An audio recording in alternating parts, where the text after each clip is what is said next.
الحمد لله نحمده ونستعينه ونستغفره ونعوذ بالله من شرور أنفسنا وسيئات أعمالنا من يهد الله فلا مضل له ومن يضلل فلا هادي له أشهد أن لا إله إلا الله وحده لا شريك له وأشهد أن سيدنا محمدا عبده ورسوله اللهم صل وسلم وبارك على سيدنا محمد وعلى آله وصحبه ومن والاه أما بعد.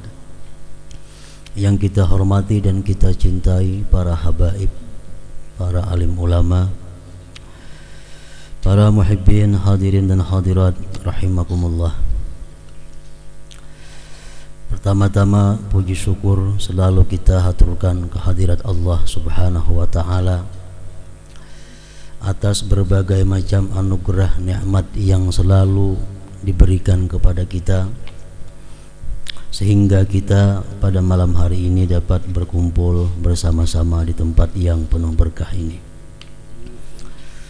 Dan juga kita bersyukur kepada Allah Subhanahu wa taala atas nikmat umur yang diberikannya kepada kita, sehingga kita kembali menemui salah satu di antara bulan yang mulia, yaitu bulan Rabiul Awal, bulan kelahiran junjungan Nabi kita, Nabi besar Muhammad sallallahu alaihi wasallam. Kemudian tidak lupa salawat dan salam kita haturkan selalu keharibaan junjungan kita Nabi besar Muhammad sallallahu alaihi wasallam dan kepada seluruh keluarga, para sahabat, para pengikut zuriat ila yaumil qiyamah. Muhibbin hadirin dan hadirat rahimakumullah. Masih kita melanjutkan pembahasan di minggu yang telah lalu, yaitu ayat yang kedua dari surat Al-Baqarah. Dzalikal kitabu la raiba fihi hudan lil muttaqin. Itu Al-Qur'an tidak diragukan padanya bahwa dia dari Allah. Hudan lil muttaqin, Al-Quran itu merupakan petunjuk bagi orang-orang yang takwa. Orang-orang yang takwa kepada Allah, mereka menjadikan Al-Quran sebagai pedoman hidupnya.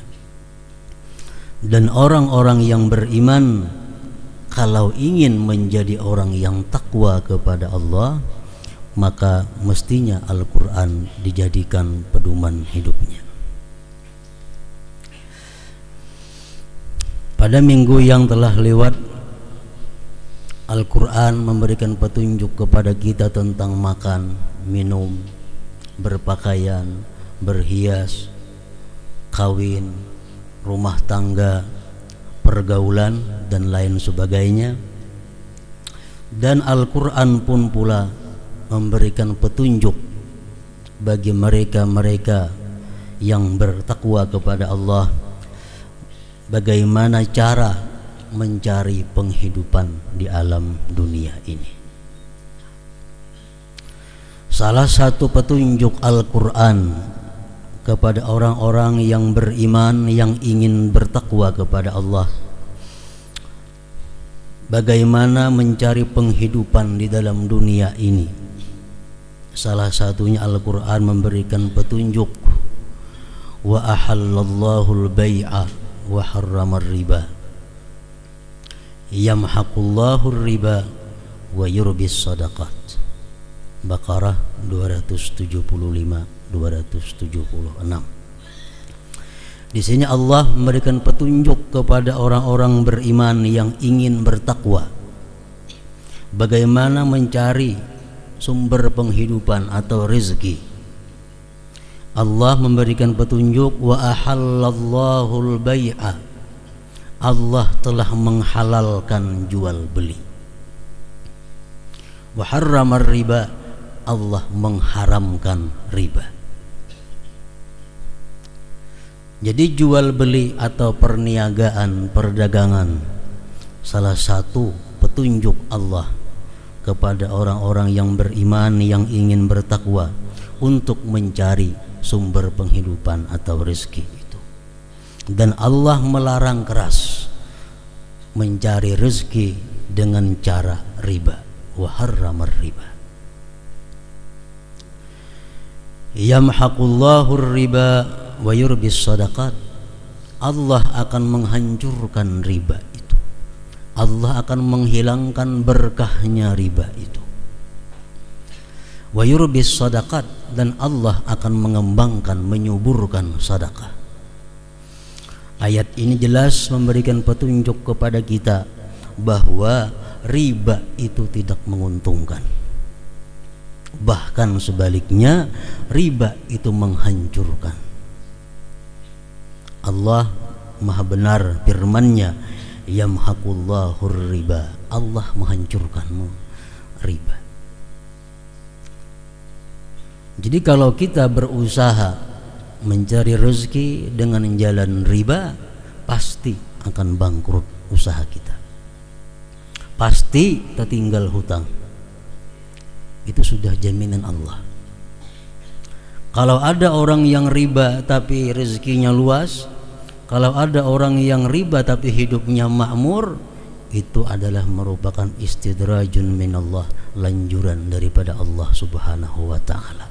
Yang tidak lain adalah agar dia nanti di akhirat sempurna mendapatkan siksaannya. Ini petunjuk Allah menjauhi riba. Ada berapa macam jenis riba? Oleh para ulama fikih disebutkan ada 4 macam jenis riba itu. Pertama disebut ribal fadli. Ribal fadli ini adalah bi ayyazida ahadul iwadain, dengan bahwa lebih salah satu dua gantinya. Ini khusus tentang barang atau benda-benda ribawi. Ini ada istilah benda-benda ribawi, benda-benda yang mengandung riba, seperti makanan, buah-buahan, emas dan perak, termasuk air. Itu barang benda yang mengandung ribawi. Artinya kalau kita bermuamalah, berjual beli barang-barang tersebut, sangat berhati-hati karena itu ada mengandung ribanya. Nah, pertama ribal fadli ini salah satu di antara dua itu berlebih-lebihan.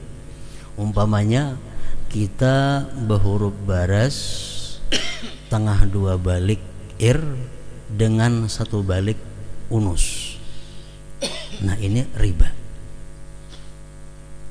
Baras kita, baras ir 30 liter, ampun kawan, unus 20 liter kita hurufkan. Nah, itu riba. Kenapa? Karena lebih salah satunya. Walaupun lain macamnya, tapi sama jenisnya pada baras. Emas kayak itu juga, pirak kayak itu juga, buah-buahan, kacang, jagung, kurma, anggur, macam itu juga. Jadi kalau kita berhuruf misalnya jagung sebalik, lawan ampun kawan jagung tengah 2 balik, itu riba. Ribal fadli ngarannya itu. Yang kedua macam riba ini adalah riba nasai. Riba nasai ini bi ayyu ajjila ahadal iwadain, dengan bahwa dia menimpukan salah satu 2 gantinya. Contohnya kita berhuruf baras, cuma kaina hurufannya walaupun sama. Kita berhuruf nah baras punikam siam pun ku unus, berhuruf sama sebalik kita. Ayuha, kita ambil baras siamnya, cuma kaina kita menunjuk hurufannya. Nah, itu namanya riba juga. Riba juga walaupun sama takarannya tapi betimpu, itu disebut riba nasai. Yang ketiga ribal yadi, riba liyad ini bi ayyufariqa qabla al-qabdi, dengan bahwa dia berpisah sebelum mengqabad, sebelum serah terima. Nah, jadi ini barangnya beresku sebalik unus, bares ikam hurufannya sebalik jua unus, tapi belum dikabat ditinggalkan sudah. Nah, itu ngarannya riba juga, tapi ngarannya riba liyadi. Ini barangnya mesti barang nang ada mengandung unsur ribawi tadi. Barangnya macam baras, buah-buahan, emas, pirak, banyu.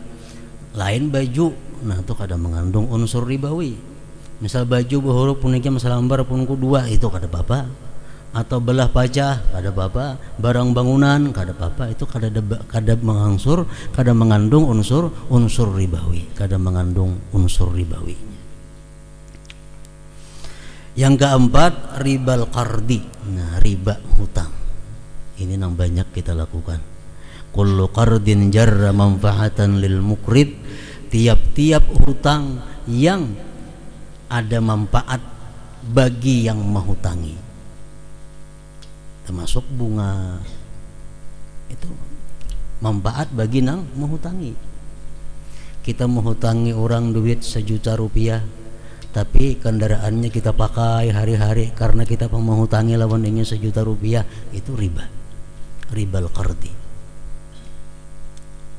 Karena kita menghutangi ingin 1 juta rupiah, sepeda motornya hari-hari kita pakai, nah itu ribal qardi. Kita mengambil manfaat karena kita menghutangi lawan orang tersebut, itu ribal qardi. Nah, praktik-praktik riba seperti ini Allah menyatakan yamhaqullahu riba, Allah menghancurkan riba itu. Kada ada harapan beruntung berusaha, kada ada harapan meningkat usaha.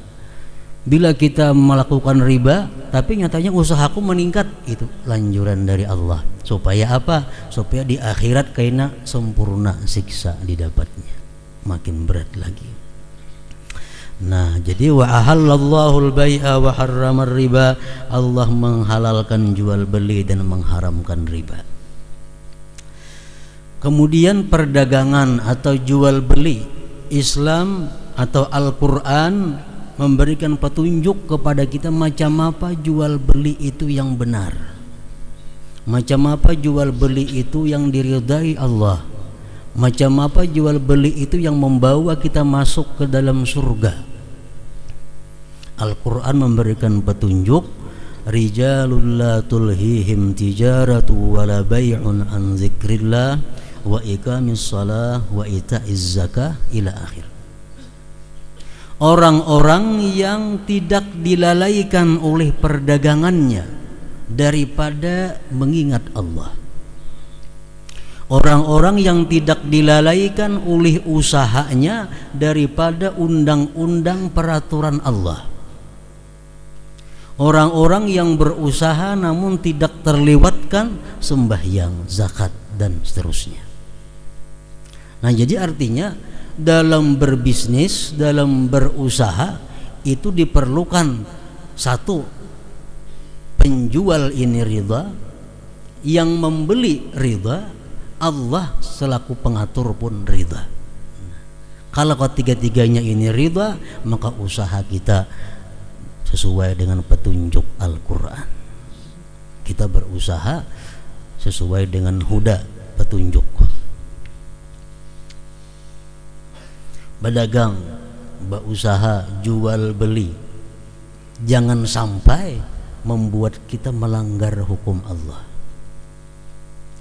Jangan sampai lalai sembahyang fardu, zakat, puasa dan seterusnya. Nah, jadi kita berusaha, berdagang, berjual beli, mencari untung. Itu tujuan jual beli, mencari untung. Jangan sampai mengorbankan agama, mengorbankan hukum Allah Subhanahu wa ta'ala. Jangan asal untungnya. Banyak jual beli, ujungnya banyak, tapi Allah kada senang, Allah kada ridha. Salah satu contohnya, orang menukar buah di pohon, buahnya masih mentah, dan kada dipotong situ saini.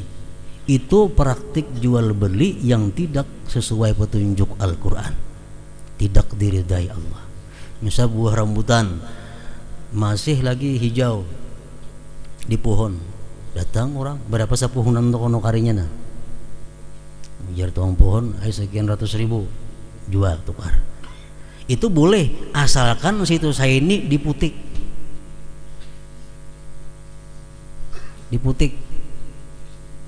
jangan digenakan. Tapi kalau jual belinya itu buah sudah masak, nah kita tukari semuaan itu boleh kada dipotong situ saya ini, kaina aja memotong terbalik kalau pinanya nih. Tapi itulah hukum Allah Subhanahu wa ta'ala. Itu hukum petunjuk daripada Al-Quran. Kalau kita menukar buah nang di pohon masih mentah boleh, tapi ambil situ saya ini buahnya, jangan diganakan seminggu 2 minggu apalagi sampai masak, jangan sampai demikian. Itu bertentangan dengan petunjuk Al-Quran. Itu ngarannya berusaha tapi melingahkan, melalaikan undang-undang Allah, zikrillah, hukum-hukum Allah Subhanahu wa ta'ala. Rijalun la tulhihim tijaratun wala bay'un an zikrillah wa iqamis shalah wa ita'iz zakah. Dan lagi Al-Quran memberikan petunjuk kepada orang-orang yang berusaha ini melalui peringatan-peringatannya. Wailun lil mutaffifin alladzina idza iktalu 'alan nasi yastawfun wa idza kaluhum aw wazanuhum yukhsirun. Al-Quran mengancam neraka wail bagi orang-orang yang mutaffifin. Mutaffifin ini apa? Orang yang bila mana menukar dia minta sempurnakan timbangannya, tapi kalau inya berjual inya mengurangi takaran atau timbangannya. Ini mutaffifin. Kalau inya nukar baras no teliti lawan nang tuang takar, takutan dikurangi orang sedikit saja, kurang minta tambahi. Tapi kalau sudah inya nang berjual mengurangi takaran atau timbangan atau ukuran. Nah ini pun cara-cara perdagangan yang tidak sesuai dengan petunjuk Al-Quran. Al-Quran mengancam dengan neraka, wailun lil mutaffifin, celaka orang-orang seperti itu. Para muhibbin rahimakumullah, Al-Quran telah memberikan petunjuk kepada kita untuk mencari sumber rezeki penghidupan dengan cara salah satunya adalah bay' jual beli tadi. Kemudian Al-Quran memberikan petunjuk juga kepada para ilmuwan, para ulama, agar mereka itu menjadi ulama yang takwa kepada Allah Subhanahu wa ta'ala. Petunjuk Al-Quran jelas dalam surat Al-Baqarah ayat 44. Atamuruna an-nasa bil birri wa tansawna anfusakum wa antum tatlunal kitab afala ta'qilun. Apakah kalian menyuruh manusia berbuat baik tapi kalian melupakan diri kalian? Kalian membaca kitab, apakah kalian tidak berakal?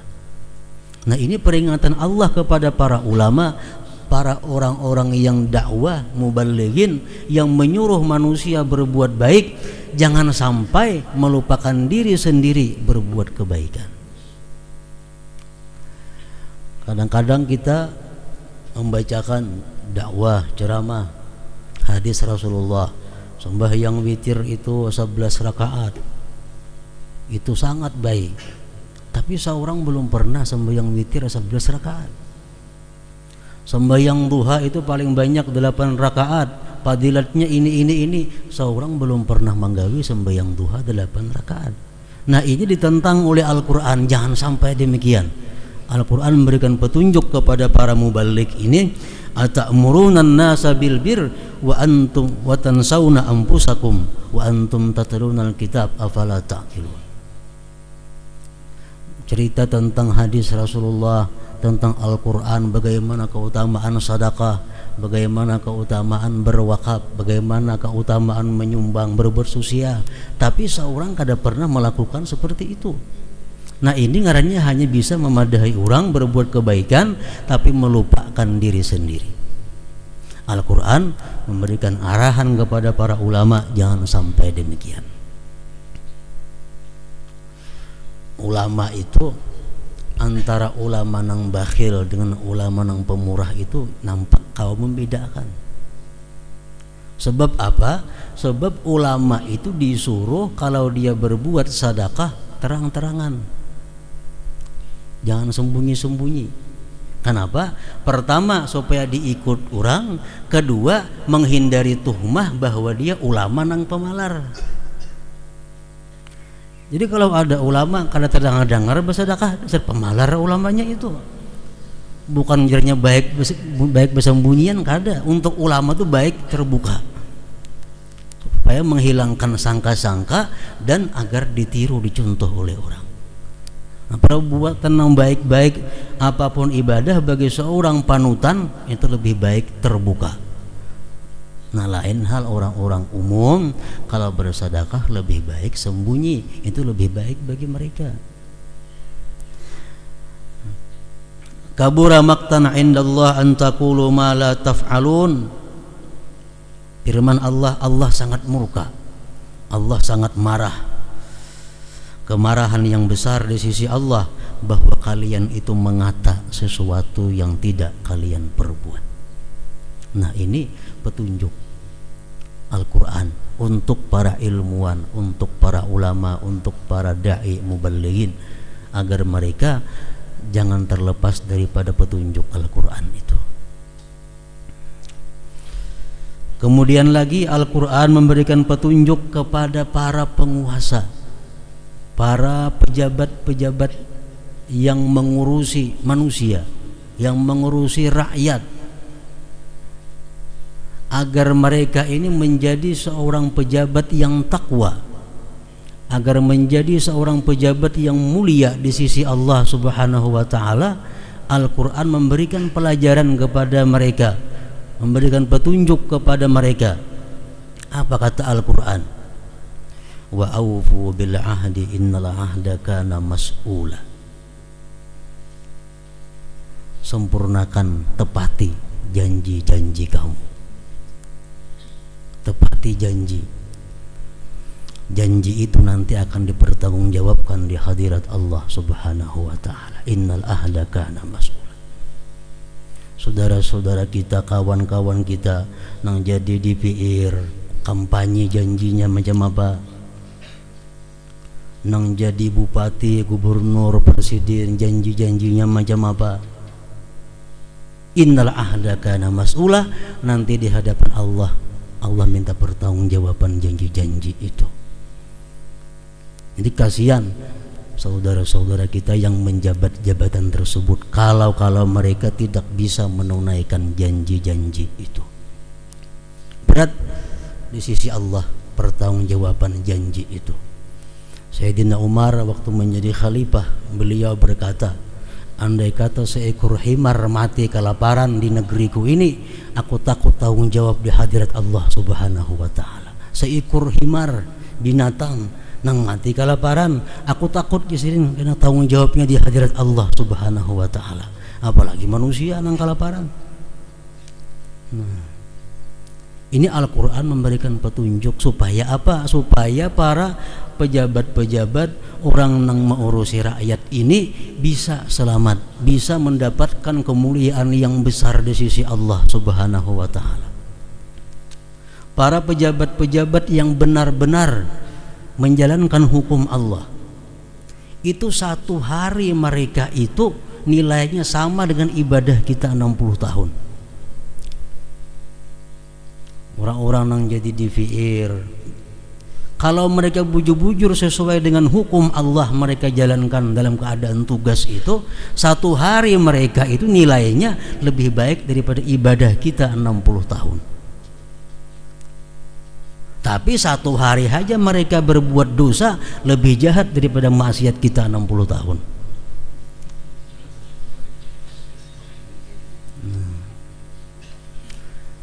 Jadi nang kada jadi DPR, kada jadi pejabat, alhamdulillah, nikmat Allah. Luar biasa nikmat Allah. Rasulullah bersabda dalam satu hadis, innakum satahrisuna 'alal imarah wa takunu nadamah yaumal qiyamah. Kamu jar Nabi ingin memegang jabatan itu, ingin memegang kekuasaan, tapi nanti di akhirat pasti kalian akan menyesal. Pasti menyesal. Ini kata Rasulullah sallallahu alaihi wasallam. Wa aufu bil ahdi, sempurnakan janji. Janji dengan rakyat waktu kampanye, janji di hadapan tukang sumpah Al-Quran di atas kepala, Quran di kepala, berjanji sebaik-baiknya menjalankan itu, ini tugasnya. Nah itu innal ahda kana mas'ula. Innallaha ya'murukum an tu'addul amanati ila ahliha wa idha hakamtum bainan nas an tahkumu bil adl. An-Nisa 58. Allah menyuruh kalian wahai para umara, memerintahkan kepada kalian bahwa menyampaikan amanat kepada rakyat. Duit nang ada, duit negara, itu duit amanat rakyat. Harta-harta yang diambil daripada negara ini adalah merupakan hartanya rakyat, itu amanat rakyat. Kalau mereka kadang menyampaikan kepada rakyat, mereka bertentangan dengan petunjuk Al-Quran. Al-Quran ini bila mana kita belakangi, dia akan mendorong kita ke neraka. Tapi kalau kita ikuti, dia akan menuntun kita ke surga.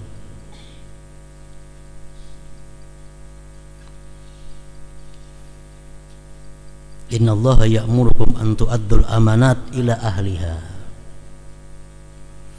wa idha hakamtum bainan nas an tahkumu bil adl.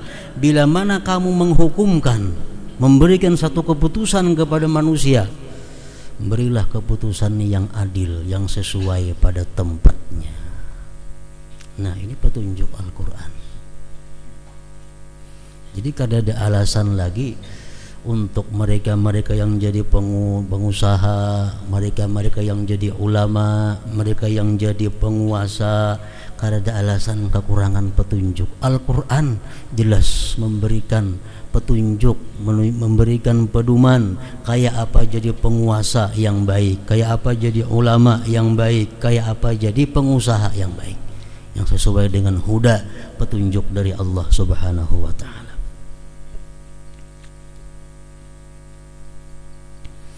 Hadis Rasulullah mengatakan yang artinya setiap orang yang menjabat satu jabatan, dia akan dihalau di padang mahsyar dalam keadaan tangan diborgol. Diborgol. Apabila nanti dia adil, borgolnya akan terlepas. Bila mana dia tidak adil, salajur. Salajur, tajun lawan borgol-borgolnya itu. Itu peringatan Nabi kepada umat sidin yang menjabat satu jabatan untuk kemaslahatan umat beliau. Nah, para muhibbin rahimakumullah. Jadi untuk menjadi orang yang takwa kepada Allah Subhanahu wa ta'ala, tidak ada jalan lain selain menjadikan Al-Quran sebagai pedoman hidup. Dalam berbagai macam keadaan kita, Al-Quran telah siap memberikan bimbingan. Dalam Al-Quran tidak sedikit, ratusan Allah membicarakan tentang takwa. Tujuan Al-Quran ini apa? Mengajak manusia menjadi orang yang takwa. Takwa itu apa keuntungannya? Amun kita takwa nang apa? Amun kita kada takwa nang apa? Nah, Al-Quran menjelaskan keuntungan orang-orang yang takwa, yang oleh karenanya Allah ratusan ayat menyuruh takwa. Karena bila takwa itu pertama, firman Allah, wa may yattaqillah yaj'al lahu makhraja wa yarzuqhu min haitsu la yahtasib. Barang siapa takwa kepada Allah, Allah jadikan dia jalan keluar dari setiap kesulitan, dan Allah berikan dia rezeki dari yang tidak terduga-duga. Artinya apa? Orang yang takwa itu hidupnya kadang mau sulit. Yang kedua, orang yang takwa itu hidupnya selalu ada rezeki yang tak terduga-duga, yang terkira-kira. Itu orang yang takwa. Kemudian lagi firman Allah, wattaqullah wa yu'allimukumullah. Kalian takwalah kepada Allah, Allah akan mengajarkan kepada kalian ilmu. Artinya orang yang takwa kepada Allah itu akan selalu ada ide-ide, akan selalu ada ilmu-ilmu yang langsung diberikan Allah kepadanya. Menghadapi satu masalah ada ilmunya, masalah ini ada diberikan Allah ilmunya. Kada pernah orang yang takwa itu kekurangan ilmu. Kenapa? Karena wa yu'allimukumullah, Allah mengajari orang yang takwa itu. Yang ketiga, ini yang paling penting, kegunaan takwa. Innama yataqabbalullah minal muttaqin. Allah hanya menerima amal ibadah orang yang takwa kepadanya. Bila kita kada takwa, ibadah kita artinya kada diterima oleh Allah Subhanahu wa taala. Nah, ini yang paling penting, innama yataqabbalullah minal muttaqin. Laki-laki begalang amas sembahyang terima Tuhan lah, kada terima Tuhan. Kenapa? Inya kada takwa. Di awaknya ada yang diharamkan oleh Allah Subhanahu wa taala. Mun amasnya pun dicabut diandak dalam salawar sama aja. Kenapa? Karena berniat diimbas sembahyang memakai pulang kena. Bahkan maulu-ulu Allah Subhanahu wa taala. Anjang oleh utas amas nang sembahyang nang ngumpul ke kantong. Nah, apa dibuat di kantong? Tuhan di kantong melihat aja juga. Saudara-saudara kita muslimin dan muslimat nang rambut bahabang behijau itu nah. Sembahyang terima Allah lah, kada Allah menerima. Kenapa? Ini orang yang kada suka pemberian Allah. Allah memberinya rambut hirang, ini kata ketujuh gantinya on habang. Menghadap Allah, kada ada harapan Allah menerima. Orang rambut putih dihirangi, kada boleh juga. Kalau rambut kita rambut bahuban, nah itu boleh aja diwarnai selain hirang. Rambut kita ini sudah putihan, ayuh dihijawi kah dihabangi kah. Tapi hubannya macam apa banyaknya. Ujar para ulama, sahabat mengatakan hubannya macam huban Abu Bakar Siddiq. Hirangnya bilang kalau dihitungi banyak putihnya. Kira-kira macam kayak Hatta Rajasa Menteri Perhubungan atau kurang lebih kira-kira. Itu banyak putihnya sudah. Nah itu disidin habangi kada jadi masalah. Sidin hijawi kada apa-apa. Hirang aja kada boleh. Tapi kalau orang nang berambut baik hirang, nah diwarnai itu, ini orang nang kada bisa berterima kasih lawan Allah. Sembahyang dalam keadaan jam itu, nang belarap nih, apa bini-bini rancak kaning nih, itu kayaknya di akhirat lawan api gantiannya, nah bejurit nih tuh, berat nih tuh, kasihan keluarga kita, anak kita nang macam itu. Kita wajib memberitahu itu kada boleh. Ini dilarap, diganti. Nah itu sama bebacaan di dahi anaka pirah bi ni'mati rabbi artinya. Dan dahinya itu bertulisan aku kafir dengan nikmat Tuhanku. Nah kaning nama macam itu nah sembahyang maulah Tuhan menghadapi. Kada mau menghadapi Tuhan sembahyang macam itu orang nangka itu. Kada gampang. Jadi bila kada bertobat seumuran kayak itu kada diterima Tuhan. Jadi mesti tobat, mesti menyesal, jangan lagi hendak berbuat nang macam itu. Ayo sembahyang, ayo beribadah, ayo membaca Quran, Allah akan menerima. Innama yataqabbalullah minal muttaqin. Allah hanya menerima orang-orang yang takwa. Nah ini pentingnya takwa. Makanya ratusan ayat dalam Al-Quran itu menyuruh kita bertakwa ini. Tanpa takwa ibadah kita Allah kada berkenan menerimanya.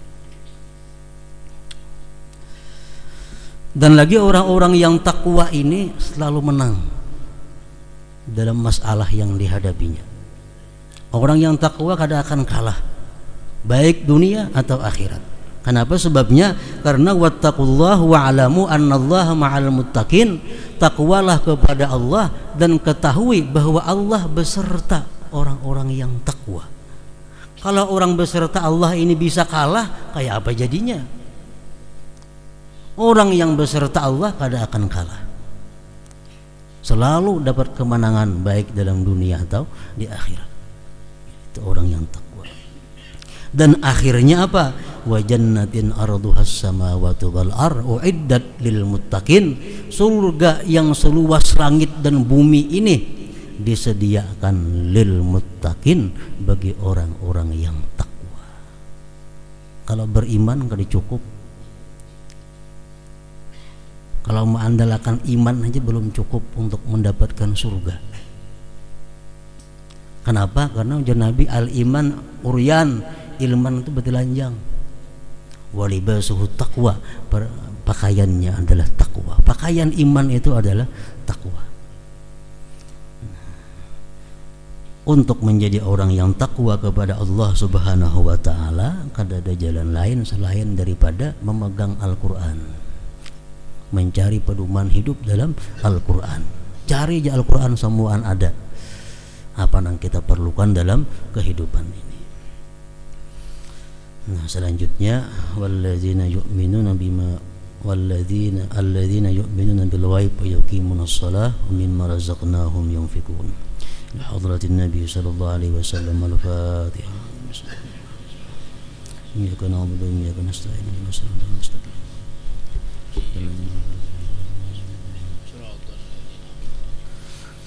أشهد أن لا إله إلا الله وحده لا شريك له أشهد أن سيدنا محمدا عبده ورسوله لا إله إلا الله نستغفر الله لا إله إلا الله نستغفر الله لا إله إلا الله نستغفر الله لا إله إلا الله ونتوب إلى الله لا إله إلا الله محمد رسول الله صلى الله عليه وسلم فيا أيها الراجون منه شفاعة صلوا عليه وسلموا تسليما.